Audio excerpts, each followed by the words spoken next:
You're listening to the TV Obsessive channel, presented by TVObscast.com.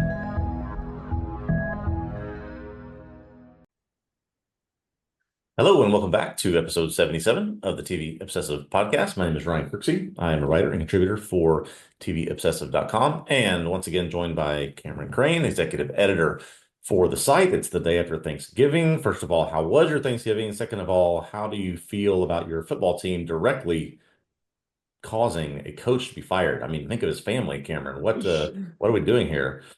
I mean, that's not the Detroit Lions' fault. That's Caleb Williams' fault. Yeah, it is. Like, I understand, you have to say ultimately it's the coach shouldn't have put that on the rookie, but Eberflus going down with the process over results. That's right. Because I think it was the right call. You save the timeout, you run one more play, right? And then you have the whole field, and then you can call the timeout, take the field goal, But the rookie quarterback, yeah, you didn't get to playoff in time. The right play was to throw a pass with 15 seconds left at the sideline, either out of bounds, you don't catch it, or you catch it and you can call a timeout and you got a chance to kick a field goal. I know this is not a football strategy podcast, but man, I mean, we were screaming in our house and we're not Lions or Bears fans. That was unfortunately, that was the only good game on yesterday. And it wasn't even really, I mean, as a Lions fan, I enjoyed the first half pretty well, but it wasn't competitive, and then they start coming back in the second half and I got a little stressed out. It was also like right at the time when I was supposed to leave to go to Thanksgiving dinner. So I'm sitting here waiting for the game to end, and it's taking longer than I thought. And it got closer than I thought. And I'm also thinking, should I just leave? And anyhow, it was a good Thanksgiving. Went, had a good meal, hung out with some family, watched some terrible football. Like we were actually talking about whether that Giants Cowboys game was the worst game of the year. What about you? Hopefully the good food in the later hours outweighed the bad football. But yeah, that's about all I did on Thanksgiving as well. Just a lot of eating and a lot of sitting around watching games. Watching terrible football, talking about how bad it is. My cousin was placing some bets and stuff. He was getting too excited. Like, okay, that's fine. You'll place a bet on the next Cowboys touchdown. Like, okay. Yeah. To that point, I will say I was very, very interested in the Bears either kicking a field goal or scoring a touchdown at that point there. The over-under was 48.5. We were at 43. So I was very interested in that. Didn't end up happening. I'll once again blame you for that somehow. Yeah, that's fine. I mean, we don't need to keep talking about the Lions, but I really did feel like throughout the first half, I was like, man, as a Lions fan, I'm loving this. As a guy who has Keenan Allen on a fantasy team, I hope they get a first down sometime. And then, the second half goes, too much. It's too much. That's right.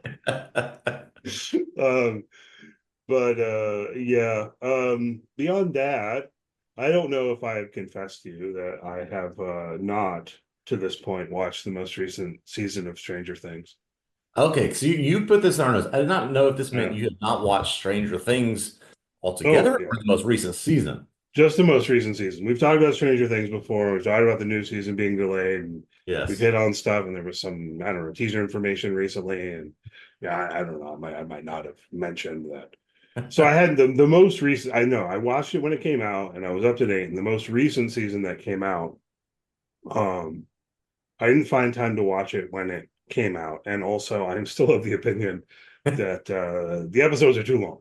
Yeah, I was gonna say you couldn't find time to watch it because every episode is a movie. Yeah, exactly. The episode's too long, and so it was almost like as a matter of principle. Even at the time, I was like, the episode's too long, not watching it. But we were talking about it, a few weeks ago, and I decided I was going to start watching an episode a week, and catch up by the time the new season comes out, which will probably have like 200-minute long episodes. Yeah, exactly. I mean, it really is. They're all like the short. Some of them are only 70 minutes or something, right? And it's like, but some of the ones coming down the line are 90 minutes. I don't even know. But I have been enjoying it, and remembering that I enjoy the Stranger Things. So I'll be up to speed when we get to the new season, whenever that comes out next year. Yeah, you'll have time either before the summer or before October. That's one of the things I fear of why they haven't made an official announcement. They're trying to decide how long are these episodes going to be? How many parts are we going to divide it into? Season 2 is divided in, or season 5 is divided into, no, season 4 was divided into 2 sections, released at different times. Yeah, I worry that this is going to be, 3 different sections, each one of them 10 or 11 hours each, and it's going to be it's going to be hard to get through. Well, it's going to be the end, so Yeah.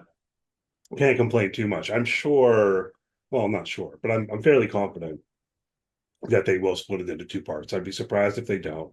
Yeah. They'll drag it out. It's one of their most popular shows, But apparently, the most popular show right now is some John Benet Ramsey documentary or something. We put this on our sheet. Yeah, so I just was flipping through Netflix last night after everybody left the house for Thanksgiving, and noticed that the number one show, according to either their algorithm or the algorithm information that they're giving us on Netflix, is a cold case documentary about John Benet Ramsey. I think everybody's probably familiar. This is a case of a young 6-year-old girl who disappeared in 1996. There was a long search not only for her, but also who kidnapped her, who the killer was. There have been, I mean, I'm safe to say, countless documentaries and episodes of television about this case. And here we are with another one. And it sort of has jumped everything else, Outer Banks, all the other things that they've released right now as to be the number one show on Netflix, at least based on what they're telling us. And so I'm just sort of curious about this fascination, not only with this case. I know sort of why true crime is so popular. This was a sort of revelatory story, but man, this story has been told to death. I mean, is this just a new Netflix generation discovering this? I mean, you and I grew up with this in high school, right? That's what I was going to suggest. So I was like, you presumed everyone knows. Like, well, did the Zoomers know? Yeah. I have the feeling that, because it seems to me like it's been a while. I mean, of course, it's been a while since the case that you mentioned in the mid-90s, but then also I feel like it has kind of been a while since it's been in the public consciousness a lot. So kind of weird. I mean, I don't know. Do they have any new information? Do they have new speculation? Or are they just kind of saying like, hey, let's make a new John Benet Ramsey thing. Yeah. And people will watch it, and looks like they're right. But I think it's some combination that just capitalizing on the true crime craze and there's probably a generation of people born in the last 20 years that have not heard much about this case. I mean, it was for 6 months. It was everywhere, right? That it could possibly be. But yeah, you're right. Maybe it's faded out of consciousness a little bit over the last decade or so. Yeah, that would be my guess. So the youth are discovering this, really kind of horrific case of exactly. basically a little girl being murdered, right? So that's interesting. I mean, it's always interesting to me to see what's popular on Netflix, because it always feels like there's stuff on there that I've never heard of before. Right. Which, I'm running a TV website, so it's not just like some normal person saying that they've never heard of a TV show. I'm like, what is this? But we've talked about this many times. Netflix likes to just kind of make things, put it on there, and trust their algorithm to get people to watch it. And who knows? I mean, obviously, a lot of it's just schlock, but people enjoy their schlock. Speaking of, this is not really a segue. They released a trailer for the upcoming Dexter prequel show. I don't know if you watched the trailer, since I know you have not seen Dexter. Did you? Or I did watch the trailer. I was very curious. I did watch it. Yes. It looks a bit, I don't know what's the word. I don't know, like salacious. It definitely looks like a step more melodramatic than the original show. And I don't know if that's just the style of the trailer or not, or if it's the fact that something feels a little bit cheesy or fan servicey about what they're doing. Like they've got Michael C. Hall now as the inner voice, which, okay, I guess makes sense, although it's a little bit weird. Like my inner voice is how I'll sound when I'm grown up. Yeah, so I have a few few thoughts, or maybe better to say questions about this. Clearly I've not seen Dexter. I'm still pondering whether or not to go through this plan of watching this prequel, then watching Dexter, then going into whenever we get Dexter Resurrection.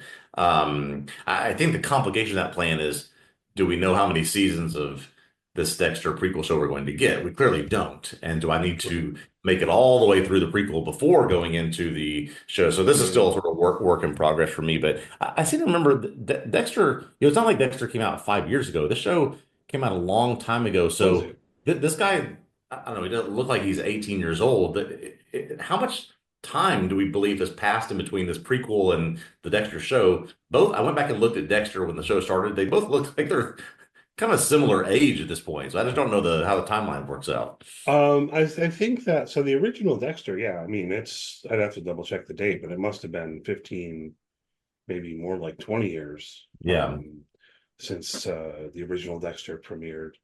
And I believe they told us before this prequel takes place in the 1990s. Hmm. So I don't think it's meant to be more than 10 years earlier than Okay. the original series. It's like, okay, this is him starting out at Miami Metro.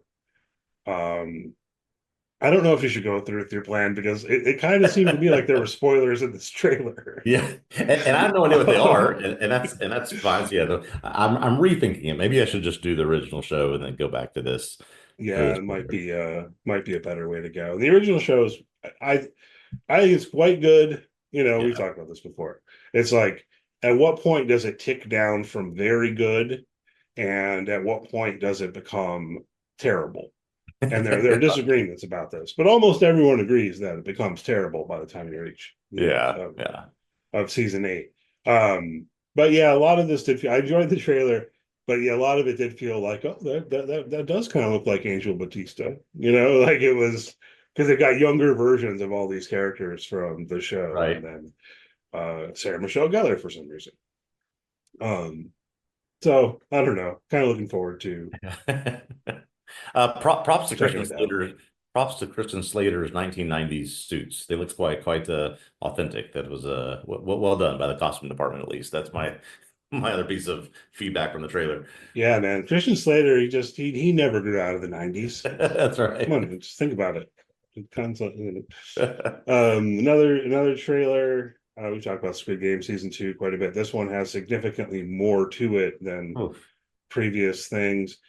I'm not entirely sure about what they're doing with this season, but I definitely am going to watch it. Thoughts on this one? Yes. Yes, definitely. I'm going to be watching this. We've talked about this a lot. December 26th, this will drop as a binge. I don't know. This almost to me was one of those trailers where they give too much information, right? Yeah, I think we kind of speculated as to what's going to happen and who is going to be in this season. There's a lot of the why in this trailer, and without going into any spoilers about, so for those who haven't watched season 1, a lot is given away. It seems like in this trailer, which I'm not necessarily a fan of. same, same. I mean, I don't know. Yeah, so I guess for that same reason, we Mhm. won't talk about it in detail. Yeah. Well, and people might not have seen season 1, but yeah, it's Yeah. coming. Both those shows are in December, so the Dexter show is actually just starting in a couple of weeks. Yeah. Um, Maybe I should mention and plug here that arranged for Andrew Grievous to write on it. He previously wrote on New Blood for the site and so on. So that's cool. We look forward Awesome. to Great. Glad to have him recap back. Yeah. articles on Dexter Original Sin. And then I don't know about Squid Game. I might write on it. I wrote a little bit. I wrote on season 1. Yeah. It took me a while though. Yeah. Hard, Because it hard to was write, hard to write like a episode by episode recap of that show, not just because of the content, but because of the binge. And yeah, but it would be nice to see some stuff on it. So glad you're doing that. yeah, I think I probably will, unless someone else wants to. But yeah, with season 1, because the show kind of came out of nowhere. Hmm. And so it wasn't something that was planned ahead. And then um I wrote something on the first episode fairly quickly. That's on the site. And then the plan was, well, I'll watch the rest of the season and then write something. So I ultimately did, but it Yeah. took a few weeks to get through it all. Further down the line, You got a Yeah, couple so of those things? those are both in December. The in let's see, we have a February. I'm getting my dates mixed up. February or January release of Severance. I think it's January release of January. Severance, right? January. Hmm. So Apple is releasing season 2 of Severance coming up in January, so very close. They have also now announced um, both Ben Stiller and I think Adam Scott something on social media about this as well, that they are going to be, two of them will be hosting a companion podcast for each episode of the show. They'll also be releasing 2 episodes in advance of season 2 that cover season 1.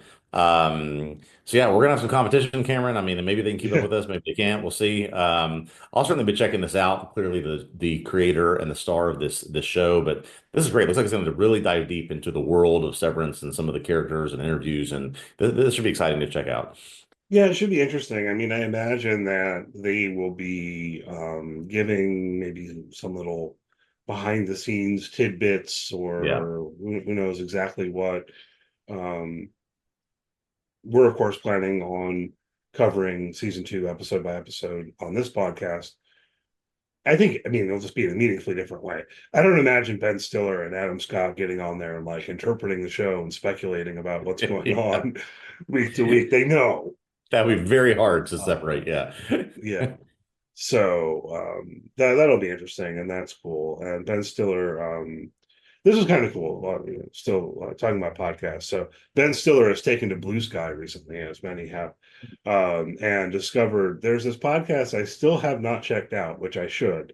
It's called Severance Peaks, and Oh, it okay. seems to be like some kind of mashup between Severance and Twin Peaks somehow. I don't know. Interesting. I follow them on social media because I'm like, yeah, sure, but I still haven't listened to their podcast. Apologies if those people have to listen to our podcast.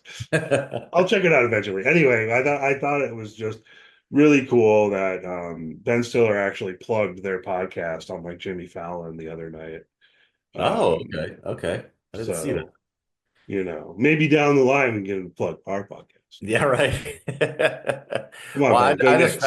I just found this interesting. This has been a long-standing um, piece of content that HBO and Max have created with their flagship shows, House of the Dragon, Last of Us, even Winning Time. Often their Sunday night show will have a companion podcast. Either stars or creators, or just sort of well-known podcast hosts will record to accompany these episodes. This is, to my knowledge, is the first time Apple has done this. They're just I think the best analogy is just sort of putting all their chips on the table with this show. They want it to be, I think, massive, and are using the star power of these guys to try to do that. Yeah, and looking forward to that. I'm not positive if it's the first time they've done this. I know that there's some Yeah, foundation podcast where the creators involved, but I'm blanking on whether it is officially through Apple TV or yeah, Plus yeah. One. So yeah, it'll be interesting. There's lots of stuff like that going on around the edges of these shows. Mhm. Um, and I've got a couple other little things. Let me hit on these pretty quickly. Yeah. I have not watched the Percy Jackson show. I've heard good things about it. I was curious about this though, because Lance Reddick played Zeus in season 1, and of course he passed away, which sucks. And it's Lance Reddick. So I they're gonna know. make a season 2. Who's going to take over? Literally, not only is it Lance Reddick, he's playing Zeus. Zeus, Right? yeah. So I mean, like, talking about big shoes to fill here. But they've cast Courtney B. Vance. And I think that'll work. Again, I haven't seen the show, but just based on the actor, it seems like that'll Yeah, I'm likely glad you work posted out this. okay. I had completely forgotten that Lance Reddick played this role. I've not seen the show, but I mean, he is, I think, for lack of a better term, sort of a titan, especially when you consider him in a role like this. So good casting, I think, with Courtney B. Vance. I had forgotten that he had passed away while he was actively playing this role. So Mhm. yeah, well, very curious. He put all the props up for Lance Reddick and the posting about when he got the role. So yeah, very interesting how he does. I'm sure it'll be well done. Yeah, sure. Other little casting announcement. I don't know if anyone cares about this. I'm kind of a fan of Rosa Salazar. Are you familiar with Rosa Salazar? So I was not familiar with Rosa Salazar before I read this Okay. piece, but yeah, go ahead. Um, Particularly, I'm a big fan of the show Undone, which is on Prime Video, animated rotoscope show starring Rosa Salazar and Bob Odenkirk. So plug for Undone. But this just caught my eye. She's been cast in what looks like a procedural network crime drama called Einstein, where it's like the detective's going to be some super smart descendant of Albert Einstein. Very much one of those things where it's like, well, maybe it'll be good, or maybe it'll be like really just, So let me ask you, did run you of the ever mill. watch Criminal Minds? It was No. CBS procedural about the behavioral analysis unit at the FBI. So the guy who's going to play, I guess, the grandson or great grandson of Einstein, Matthew Gray Gubler, Mm-hmm. he's the opposite role here, opposite star of Rosa Salazar. I cannot think of a better person. He was on Criminal Minds and was this brilliant sort of brainiac type of character that they used quite well for a while until they took him into some weird storylines. But I cannot think of a character who would be better able to portray an Einstein type character than this guy. So I saw this, I was like, oh, this is interesting in terms of I know him and really liked him on Criminal Minds. Don't know much about Rosa Salazar, but this, I mean, it looks like an interesting pairing and certainly something we'll at least check out and see how it goes. Cool. Yeah. I mean, I feel like with a show like this, in my mind, it does hang a lot on the characters. Yeah. So do these feel like compelling characters? Because I mean, I don't know how many shows could we list where the premise is genius solves crimes. Yeah, exactly. You know what I mean? It's like that's a lot of procedurals, So I think a lot of it does end up hanging on, okay, well, how compelling do you find the lead characters, right? So Yeah. this one, some hopes for it. I think it's also an adaptation of a show from Australia or something like that. So it has that background of kind of like it's already been a successful show, but now they're going to try to make a successful American version of the show. Exactly. Yeah. So probably worth putting on your radar, checking out whenever it premieres. I don't think we have a date unless I missed it. Yeah, it's something I think for a procedural, probably at least next fall that we're looking at in terms of when this premieres. Several things, yeah, that we have listed here that we can just, as you said, rapid fire through that are way in the future, but just news is coming out. Sort of very interesting, maybe the comparison of these two shows that we'll talk about here. Guy Ritchie is going to do a episodic TV show on Showtime that stars Tom Hardy, Pierce Brosnan, and Helen Mirren. And this caught my eye, not just because of the whole Guy Ritchie-ness of it all, but because of the conversation we've been having recently of all of these movie stars, of which Tom Hardy, Pierce Brosnan, and Helen Mirren are three, migrating into doing more TV projects. And I just continue to wonder what is the reasoning for this? Is it because of the, I don't know, Marvelification of movies these days, or just not as many interesting projects? Maybe they're looking for things like this. Guy Ritchie migrates from movies to TV. But this just looks like it's part of a new world order for television these days. Yeah, that's an interesting hypothesis. How many dramas are being made when it comes to movies? Yeah. I don't know. I don't know if that's part of it, or if it's just that the old kind of pretentiousness has broken down to where maybe at this point people aren't seeing a whole lot of difference, right? I mean, you've got any number of big name actors we could name who've done a television show, any number of big name directors who've done television at this point. So yeah, maybe it's more that just the kind of felt barrier has broken down or what have you. One thing I thought was a little confusing in this article was the stuff about Ray Donovan. Yeah, I did too. Like Showtime hired Guy Ritchie on to create a spinoff of Ray Donovan called The Donovans, which this show is not that, but maybe started out as that. I don't know if that's how I'm putting. I couldn't figure out for sure whether that was how to read it or whether he's also still doing the Donovans thing. Yeah, I reading between the lines, and again, there's no confirmation here one way or the other, but yeah, maybe he's kind of thinking, that project is not interesting me as much as this one, which I want to create about warring families in London with Tom Hardy, Pierce Brosnan, and Helen Mirren. He's like, I'd rather do that. So can you sign us up for that project? And they're moving forward with it. Yeah, so I don't know. This looks interesting. I never got into Ray Donovan, but I know other people who did get Mhm. into Ray Donovan, and so I don't know if there are Ray Donovan fans out there who are really, hoping for this spin-off series, and I don't know if it's going to happen. Maybe should have tried to look into that a little bit more, but I didn't. The other thing you put on here, this is unnamed, I think, or was this named? This Um, is unnamed project. John Krasinski and Matthew Rhys in a serial killer drama. So we've got the sexiest man in the world and also John Krasinski. Yeah, that's right. Yes, I'm sure people have seen John Krasinski was named People's Sexiest Man Alive recently. He clearly Okay. for Prime Video has played Jack Ryan most recently. He's been involved in the Quiet Place movies, and then maybe even more exciting for me, for as much as I love John Krasinski, to see Matthew Rhys back in a real, I think, hopefully prestige drama role. Obviously, just standout performance of the Americans. I'd love to see these two paired in this, what they're describing as a serial killer drama. Also going to be on Prime Video, unnamed, probably far in the future. But yeah, just the combination of these guys, I think I'd put on our notes. Yes, already I'm all in on this one. Yeah, I'm intrigued also. Do you ever watch Perry Mason? I mean the HBO Perry Oh, the Mason. HBO's? No, I did not Yeah. ever watch that.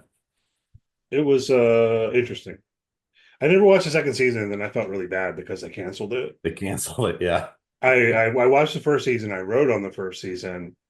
I thought it was good, and I thought Matthew Rhys was good in it, and I thought Tatiana Maslany was awesome in it. Mm. But the entire season, I was like, "But is this Perry Mason?"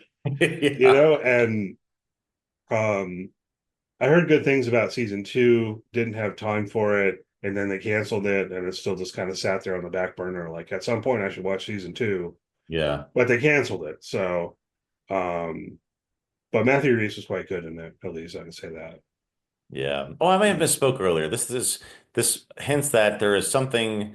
This show might be called Silent River, a drama Oh, about okay. cracks that emerge in a small town when it's discovered a serial killer lives among its residents. So Silent River. So we at least have people. We have a studio. We have a title. But yeah, nothing in the way of details or dates beyond that. Cool. So we can, but I think keep an eye out for news about Silent River Yeah. moving into the Yeah. future. We're curious about this show. All right. Well, for the present, we're going to continue talking about Silo, and I don't know if we mentioned that at the top, as we usually do. But we're to season two, episode 3 of Silo, titled Solo. So we're going to take a short little break here, pop in some music, and on the other side, spoilers will be on the table for everything in Silo through season 2, episode 3. Not the books, though. I don't know if we should say that in general. We have Um, I haven't read the books. Nor have I. I don't think we're we haven't read the books. So all right. We'll be back in about 10 seconds.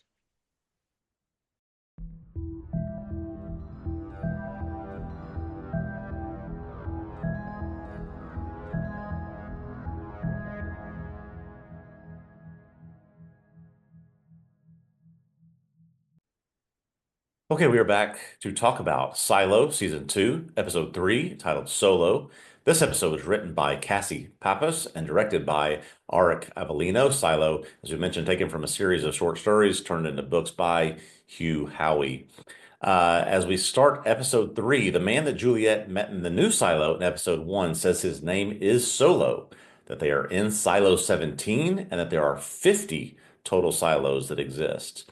He tells Juliet about a rebellion that happened there more than 25 years ago, where everyone went outside because someone there went out to clean, but ended up not doing it.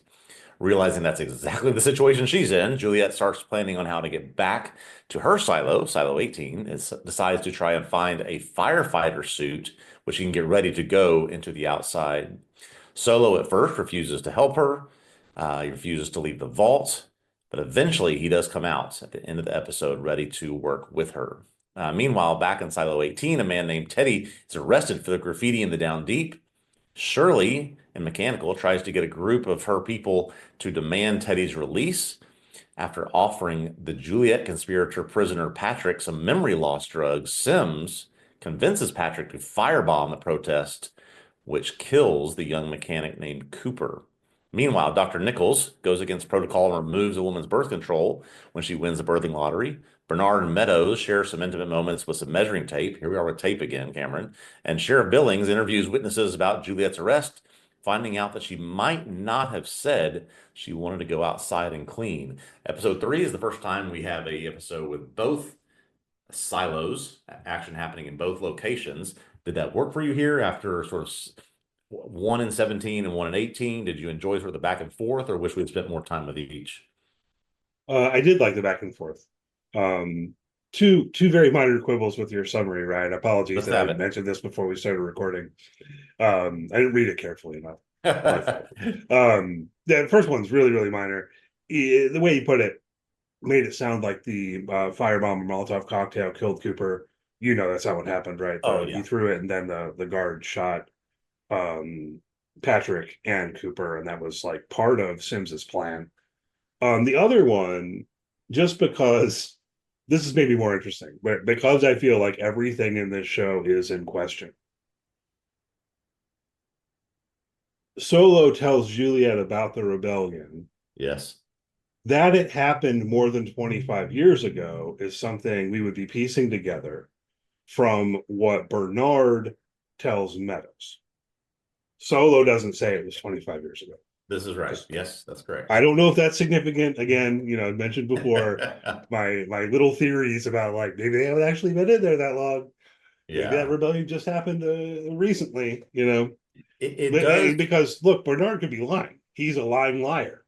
That we are certainly going to talk about that. Yes, he could certainly be lying about that, but I tend to think that Solo is telling more truth right now than Bernard. Solo has said that he was the shadow for their IT before this happened, and since then he has been in that room by himself. We speculated on whether or not there would be other people in there. So he's not 90 years old. So, I mean, this can't have been, this isn't 5 years, but also isn't 75 years that we're dealing with here. So whether the time frame matters or not, I guess we'll see. But yeah, it's something in that, sort of 2 or 3 decades range, I believe. Yeah. And this is why I felt like it was worth pointing out just in case, that yeah, you can make the inference that it was more than 25 years ago based on what Bernard says. But we know Bernard lies all the time. Solo seems like what he says is the truth. Yeah. I don't know that he's lied about anything. So it just seemed slightly significant to maybe point out he wasn't the one who said it was 25 years ago. Yeah. Because if he had said that, then I'd be like, okay, I believe that. Just to know, I don't think we know exactly how long ago that happened. How long has Solo been in there by himself? It is confirmed that he is by himself. He's got chicken stew. Yep. I think it's noteworthy that it's chicken stew. I completely agree with you, especially in the context of Juliet telling him about creatures flying in the sky, her not seeming to know what birds are, and then him serving her chicken stew, and sure seems to have no issue with what is this, but yeah, there's a whole series of things going on with that I think are interesting. He's clearly not raising chickens in there. Right. You know what I'm saying? He's not making the stew. And, also what he says about it, where he's like, well, I seem to recall thinking it was pretty good the first time, but now so it's like he's got MRE packets of chicken stew. Yeah. How many does he have? Exactly. And right, like exactly. It does almost seem like those would have to be something that were put in the silo when the silo was created, because as you say, Juliet doesn't know what a bird is. Right. I mean, I guess it's possible if they have chickens in the silo, they never call them birds because they're like the only kind of birds, so they always call them chickens.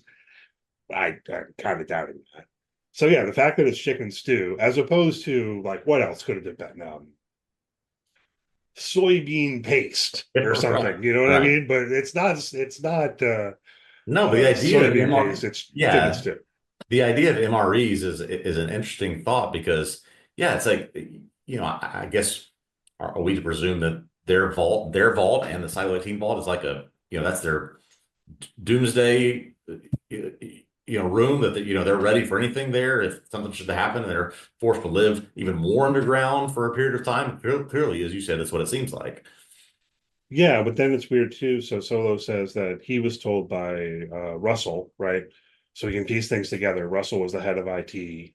Russell was mentioned in episode 1 by the sheriff guy. I'm not sure if he was named or not, whatever, sheriff dude. They're like, do you think Russell was lying? Is what they said. So actually the implication there was that I guess what was Russell lying about it being toxic outside, whatever, But Solo thinks, well, he can't leave the vault. And that's also interesting and worth pondering a bit. The fact that even after everyone else is dead, of course, Juliet's there now, but he still feels like he has to protect something. Yeah. So what's that? Yeah, because I had that same thought about, is he just talking about protecting himself? I mean, that what is he supposed to be doing in there by himself? What is he working on? What is he trying to recreate? What purpose does he serve in there by himself that he would have to A, kill Juliet if she tried to get in, B, we kind of get some hints that he might have killed people already because Juliet says there are bodies that are newer than the old Silo bodies that have gone through that rebellion, apparently.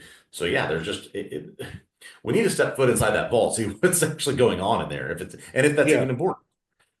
My read on those bodies is, I think this is what Juliet puts together, that he just let them die.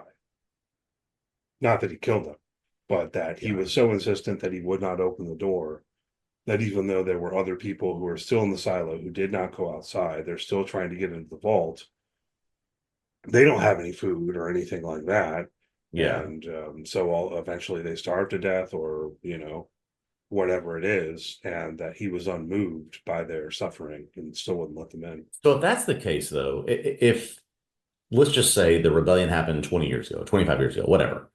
If that's the case, and there was a group of people that were able to survive somehow inside the silo without going out, would they have lasted? I don't know. The way I read it, what Juliet said was almost like these bodies are fresher, I mean, like they died somewhat recently. I don't know, 6 months ago, a year ago. Right? It's like obviously it's going to take a lot shorter amount of time than that to starve. So are there other people wandering around like Juliet that have found this silo and have made their way there? A lot of questions raised around the timeline, what's happening there, what Solo has been doing, and what he's why now has he decided to come out of that vault, if not before when people have visited him there.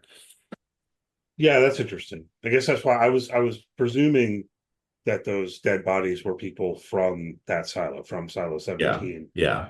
Who didn't go out, but instead persisted in trying to get into the vault, which is what we saw them trying to do back in episode 1 before people marched outside.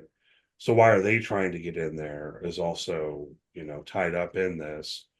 What we've seen in Bernard's vault is basically the instruction manual book called The Order and like a view screen. Yeah. And I haven't seen anything else really. I guess that with that setup, a lot of things could be drawers, but there's some vague technology in there that we don't know what it does. But there might be a lot of unexplored space. I mean, we just haven't. Yeah, maybe there's more to it. I think that's kind of one of the big mysteries of this season is this vault is important, very important to the silos. I think that's clear. What actually is in each of these vaults? What can you do there? What abilities do the people have that control these vaults? I just think there's a lot of, I think the parallels are interesting to think about when you look at, okay, Solo's been stuck in one for X number of years. Bernard is now accessing his frequently now that he's got this potential rebellion on his hand. What kind of overlap is there? Maybe we'll learn more. Maybe we won't now that Solo's out. Yeah, I think that we will. I'm curious to see how this goes, right? Because of course Juliet is motivated to want to go back to her original silo after Solo tells her what happened there, because she realizes, okay, everyone I've ever known, they saw me not clean and walk away, and in this silo, that caused a rebellion, and everyone died, right? So that makes sense that she wants to get back. She needs Solo to help her, she says, to get to those firefighter suits or whatever, which are submerged underwater. She needs him to help with an air pump. He's come out of the vault, but it seems like he wants to explore a bit. And, she has some work to do in order to, get him to actually help her. So it doesn't feel at the end of the episode like they're going to proceed directly to getting Juliet a suit so she can leave.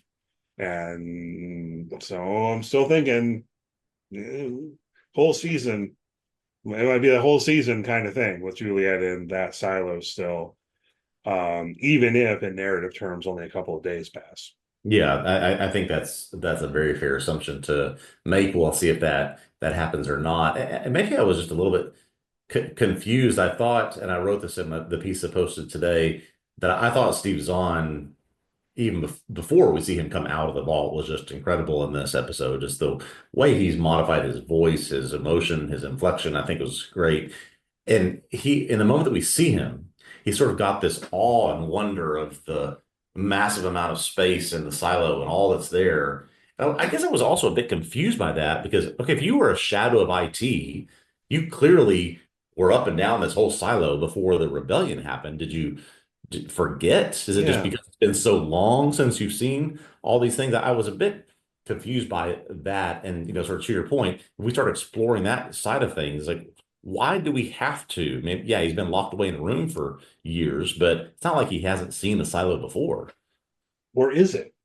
Yeah. Right? I mean, because on the one hand, he makes it sound like he was out and about in the silo and was Russell's shadow. And then when the rebellion started, Russell was like, well, you need to go protect the vault just in case or something. Right. Kind of makes it sound like that. At the same time, he tells us his name is Solo because he's alone. Yeah. Well, so maybe he's always been to the vault. I don't know. Yeah. It seems like an open possibility that they said, okay, we're going to have this person who is just always going to live in the vault as the lead guy's shadow, and thus is protected. Yeah. If worst comes to worst. But then, again, we're circling back around to the question of what is the value of having a living guy in that vault when everyone else in the silo is dead? Yeah. And everything seems to indicate that there isn't communication between the silos. Yeah. Maybe there is. But yeah, at least in his instance where things have broken down, doesn't work anymore. But yeah, I think that's a fair. I think the path could potentially go that way, that there's sort of this silo 17, created sort of a fail-safe option of someone who knew everything, that always lived in the vault, was always protected. And he's just thought that's been his job no matter what for however many years and never wanted to come out. Yeah. Okay, yeah. So maybe he was just like raised and trained so thoroughly in that Yeah. even though it doesn't make sense anymore, he's sort of stuck in that thought.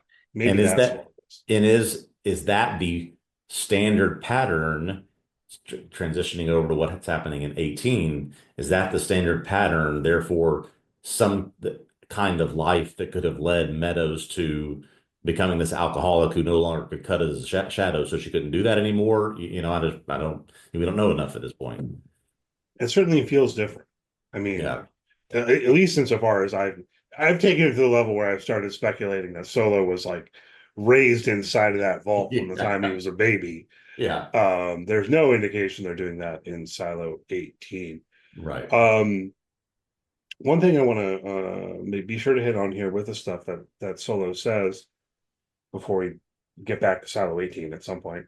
And maybe this also relates to those bodies we were talking about, because the door was open, right? So you think, well, that's letting the toxic air in or whatever. Solo says something about dust. Did you catch this? I thought this was very interesting. What did you catch? Because I didn't go back and rewatch after I saw your comment on this. What did you pick up on this? Yeah, apologies. I just added this, shortly before we started to record because I realized, oh yeah, I want to be sure to talk about that, and I wanted to be sure I wasn't forgetting from the other notes that I'd made on our sheet here. He says he talks about the guy Ron Tucker, or I think his name is, going out because he thought it was safe outside. And then he says something, he's like, oh, but then that dust started kicking around. Hmm. Something like that. Yeah, so Um, like it was okay until the wind picked up and the toxins started flying around him or something. Yeah, that was sort of, I think, the implication. that's what I was kind of reading into this, that potentially it is maybe not the air itself, but this dust that he's referring to. But of course, it's so pervasive, you can't survive out there, right? Or Right. maybe it does mean that it's only, if the wind's not blowing at all, maybe it would be safe for longer or something. I don't know. I mean, I'm reading a lot into one line of dialogue, but this got me wondering, um, is there any chance that this is localized? That's In a other good words, question. like maybe the earth as a whole isn't toxic. Maybe like it's just Georgia or something like this. Yeah. This conversation is making me think of that awful movie from 20 years ago called The Happening, M. Night Shyamalan movie. I don't know if you ever Oh saw yeah, yeah, yeah. I did see that. it. Spoilers for a 20-year-old movie. You can fast forward a few seconds if you want, but it ended up being that it was the plants and the trees spreading poison through the wind because people were damaging their habitat, and they needed to survive. So they evolved into some species that could spread poison to their predators. Um, I hope we're not going down a path like that, but this is a I, curious comment to say something like that when it's just we presume it's just you go outside, you're exposed, you're dead. yeah, I think maybe there's something to. And then, okay, oh wow, this just occurred to me. It's just occurred to me. Recall one of my questions has been, why is it so important for someone to clean? Yeah. Um, maybe like if too much of the dust got on the window, it would start, Mm. eroding the window or something. Okay. Okay. I I can don't see know. that. Yeah. I can see, I don't I just know. I don't know what's going on.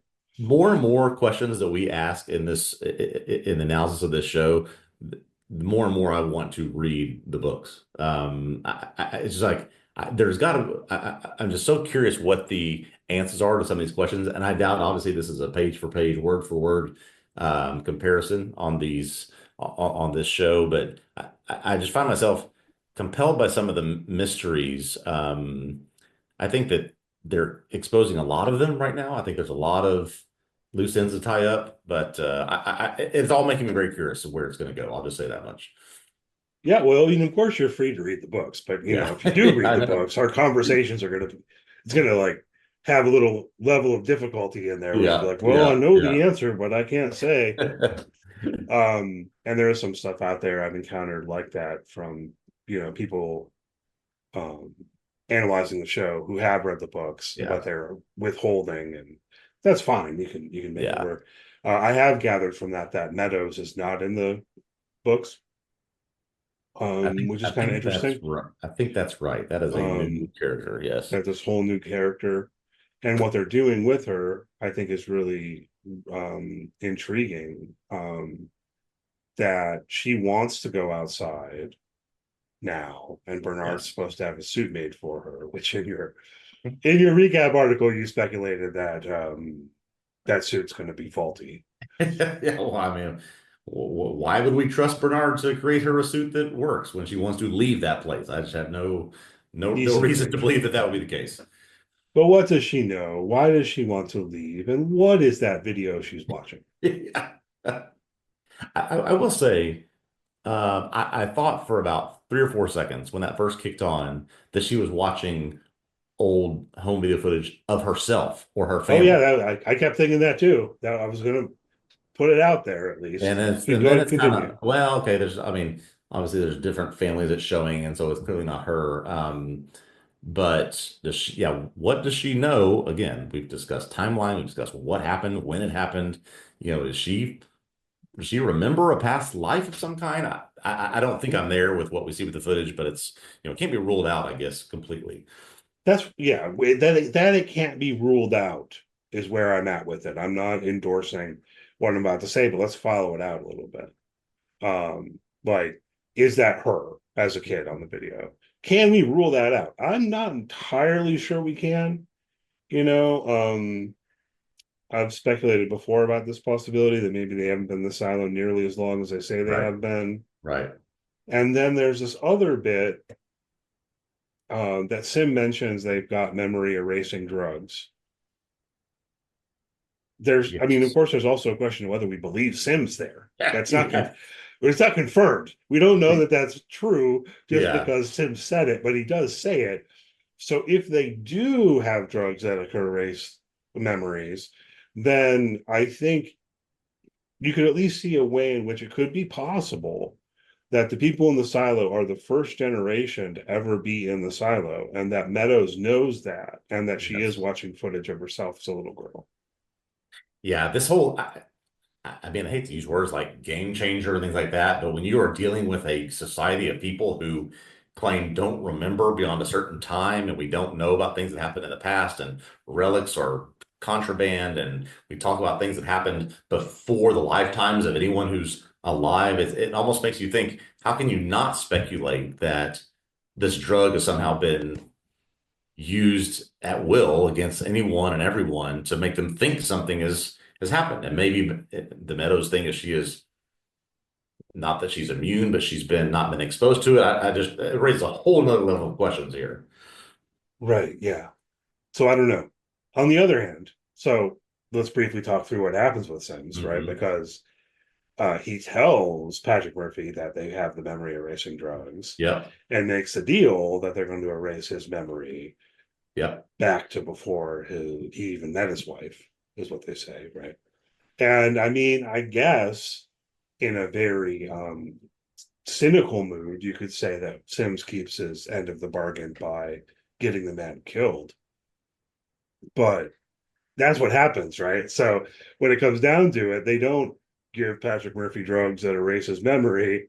They kill him, Yeah. and very Yeah. intentionally, right? Because it is precisely the old retired Raider guard that Sims goes and talks to who shoots Patrick Murphy dead. Yeah. That's a great point. There was some really good, it wasn't much, some really good sim stuff in this episode because he has been this balance or walking this line between this guy who just wants to protect his family, take care of his family, make sure he's doing the right thing by them, but also what does Patrick say about him? That he's the guy who You can people tell your have to kids tell to their come for you if kids you don't that eat your broccoli. yeah, they're not going to eat your broccoli. We're going to go get Sims on, right? So he's got this reputation. So if you've got that kind of reputation, yeah, you could tell people, well, I've got drugs that could do whatever we want to you, and we will, if you help us, then we'll give you, that type of power, that type of ability. I mean, why wouldn't people believe him if they think he's that kind of powerful? He's got that level of power among them. Yeah, I don't know. Has Sims shown a pattern like Bernard has of being fake or untruthful or less than honest to people? Certainly not to the level of Bernard. So I don't know why he would lie about that type of thing. Yeah, well, I mean, I know why he would, Yeah, because he yeah. wants I guess they Patrick do. to go and throw the Molotov cocktail or whatever, Yeah, right? And so, here's the bargain. We can erase your memory to when you used to be happy. I just need you to do this one little thing for me first, yeah. right? Um, maybe Sims hasn't been as deceitful as often as Bernard, but I don't know that I trust that he's telling the truth. Yeah, yeah. I'm pretty sure we can round up some instances where he clearly lied. He does seem to have a prejudice and certainly will always be on the side of judicial, these raiders, these old guys he's calling out of retirement to help him. He wants to do something to not only be on their side, but also to um, push push the agenda so that they are always look like they are in the right. Clear. That's why he's recruiting Patrick to do what he's doing. And so, yeah, it just like anything that will make the judicial side of things go the way that they want. And that Yeah. that could be through deceitful nature, like what might be happening here. I'm certainly not going to put it past Sims to go that route. And it's also kind of interesting. Bernard insists to Meadows that he wasn't behind what happened there. Hmm. And I don't think I believe him but I we don't see him talking to Sims about it. Really, I don't think. I don't think it's confirmed that Sims is doing what he's doing because Bernard told him to do it. Yeah. Yeah. So it does seem like there's some space for the possibility that Sims is doing this on his own because he knows it's in line with what they're supposed to be doing in an instance like this. Or maybe, Bernard is behind it all anyway, right? Yeah. Because the book that he trusts the book, and the book says that in this case, you turn the silo against mechanical or, whatever, and that this move would be very much in line with what the book is telling Bernard to do. Yeah, great point. Because Meadows out, I think, reminds Bernard and therefore informs us that the game plan of the order says to start putting blame on mechanical for problems that are happening, and for the things that are the ways people are suffering. It's the result of the people in the down deep. Like, that's the game plan for how to squash this. Which, how would they know that that's a good plan? And also, it kind of feels like they did follow that plan in Silo 17 and Hmm. everyone died. Yeah, yeah. So, And that's one, it why kind of feels like a bad plan. And two, well, where did they come up with this plan? right. And it's almost like you don't know it's a bad plan until you experience what Silo 17 did. We had no idea why Bernard is so indoctrinated in this, right? In this idea of keeping the order and following this thing to letter. Is it just because someone before him told him to do it and it's the right thing to do? And we don't exactly know his motivations there. Yeah. And this is where I do have some degree of sympathy for the man. Okay. He's trying to think, he's trying to keep everyone alive, you Yes. know, and he's been told that this is what he's supposed to do for the good of the silo, to keep everyone alive in the Yeah. silo, you know. um and does it really all make sense? Maybe not, but this is what Yeah. Bernard is supposed to do. And but you could understand how he would have fear or hesitation to kind of go beyond what the instructions are supposed to be. We don't know where those instructions came from, Yeah. really. That's true. We don't no idea. OSHA? We didn't ever talk about the fact that that book mentions OSHA. Yeah. The real organization. Yeah, exactly. Yeah. So that's weird. But and maybe worth noting somehow because you're talking about workplace safety if you're talking about OSHA. So what's the job? Um, but yeah, I mean, so So what does he know and so on is still what do you somewhat in think about question. the idea? I put this in the recap. We've talked about this last week. What do you think about the idea of why don't we let some people go out and see what it's like and report back to everyone else? Yes, he's telling us the truth. Why would they not do that? Clearly, they I have the know. ability to manipulate suits to either be good or bad. Put some people in some good suits, let them go see it, let them come back in and tell everybody, well, actually, yeah, it's pretty crappy out there. We can't go out. See, I mean, the only thing I can think of there is, well, one, they don't want to let people know that they've been intentionally giving cleaners bad suits, I guess. Yeah. Although Bernard already floated the story that they've like invented do better tape. Yeah, right, And right. maybe that opens some space for it.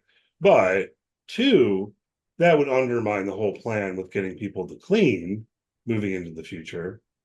So you'd have to be right, because the whole thing is that people clean because they've been tricked into thinking that Hmm. it actually is nice and they want everyone to see it. Right. I think that's Yes. how we have to read that.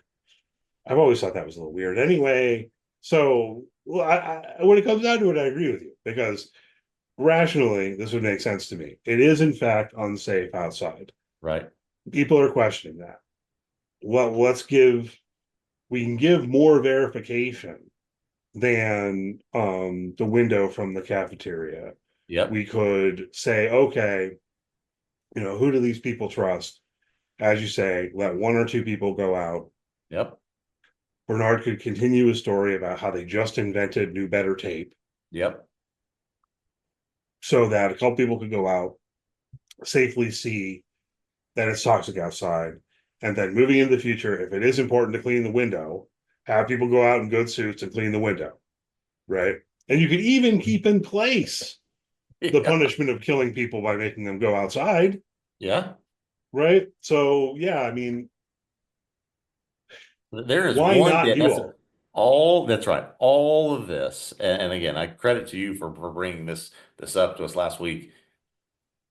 All of this is perhaps the biggest mystery of not just how did we get here, but why are we doing it this way? Why are we choosing to lay things out and follow this very specific path? I can only presume at some point, maybe it's season 4 that they've told us they want to go to, that we'll get all these answers. But this is becoming more, again, it's becoming more important, the question of why we're doing things this way. Yeah, and I certainly hope that we get some answer. Yeah. Part of me wonders or worries if when it comes down to it, we're just supposed to accept that Yeah. part. And that could be a possibility, and we'll get answers on other fronts. But yeah, like why is this the plan? And I guess if I'm honest, it feels to me like there has to be some explanation that we get down the road. Yeah. Also because I believe that the first story or book is called Wool, which would refer to the cleaning wool. Yep. So I don't, and again, we haven't read these things, but something about the cleaning seems like it has to be important in a way we don't understand yet. Yeah, it just all goes back full circle, I think. The question of they're having people go out and clean. Why? And I think that's the most important question. The cleaning has to be relevant in some spectacular way to make people have to go out and do that and not have people do it and then come back inside after they've done it.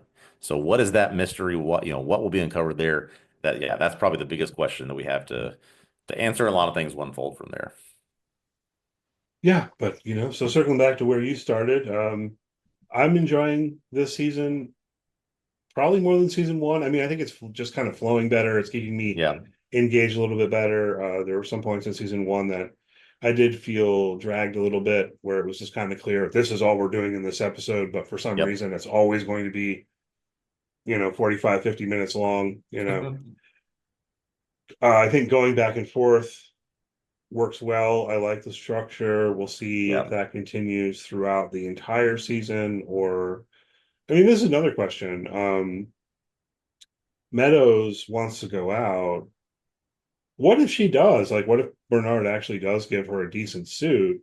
Yeah. Where is she planning to go? I have no idea. I have no idea.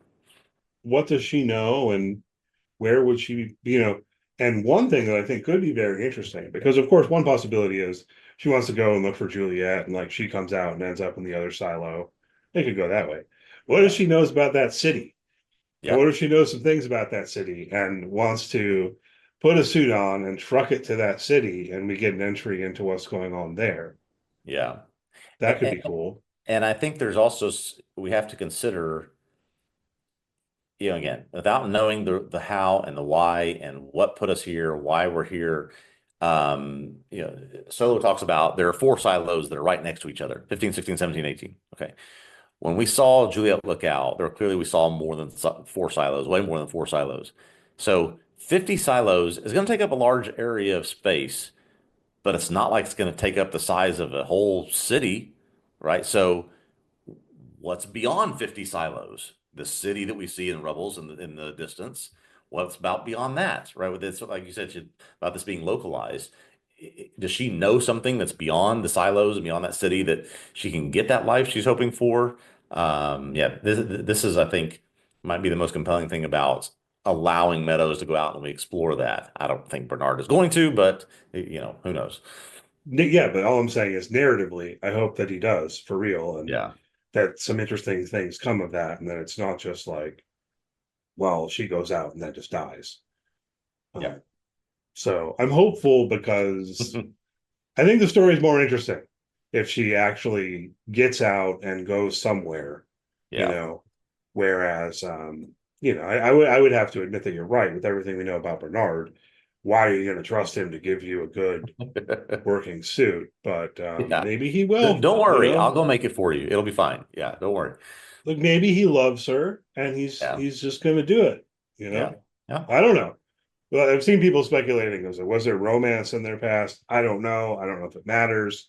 There's clearly a connection between them of some kind, and they have a history. And I think he does care what she thinks, even if he's not going to take her advice.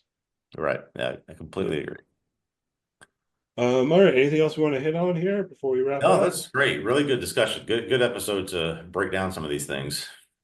Yeah, I enjoyed it. And I love it when we're talking about something and ideas occur to me as we're having the conversation. That's really the most fun that we can have. But yeah, okay, so we'll leave it there. We'll be back next week to talk about episode 4, which is titled The Harmonium. We don't know what that means. Presumably we will find out. Hopefully you'll join us again next week. If you've enjoyed the podcast, please do leave a good rating, review, all that good stuff. If you're on YouTube, you can subscribe to the YouTube channel, give a thumbs up to the video. Check out TVObscast.com. Ryan is writing article recaps on each episode of Silo Season 2. I wrote articles on Season 1. If you want to go back to those, they're on the site as well, along with all kinds of other good writing on various TV shows. We'll hope you will check out the site and poke around a bit. You can follow us on social media, search for TV Obsessive, and we'll see you next week. All right. See you next time.